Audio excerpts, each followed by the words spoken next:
সবাই কথাগুলো শুনবে, ভালো লাগবে সবাই। জোর করে পড়াশোনা হয় না, কিন্তু জোর করে সুবহানাল্লাহ, আলহামদুলিল্লাহ, আল্লাহু আকবার এবং লা ইলাহা ইল্লাল্লাহ বলানো যায়। আপনি আস্তাগফিরুল্লাহ বলতে না চাইলেও আপনাকে দিয়ে আস্তাগফিরুল্লাহ বলানো খুব সহজ। শুধু তাই নয়, আপনাকে দিয়ে সুবহানাল্লাহি বিহামদিহি সুবহানাল্লাহিল আযীম বলিয়ে খেজুর গাছও লাগানো যাবে। আবার আপনাকে দিয়ে রাসূল সাল্লাল্লাহু আলাইহি সাল্লামের প্রতি দুরূদ শরীফও পড়ানো যাবে।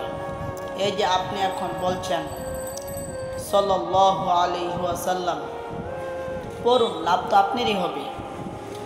আবার আপনি যদি সুবহানাল্লাহি বিহামদিহি সুবহানাল্লাহিল আযীম বলেন, তাহলে আপনার আমলনামাও ভারী হবে।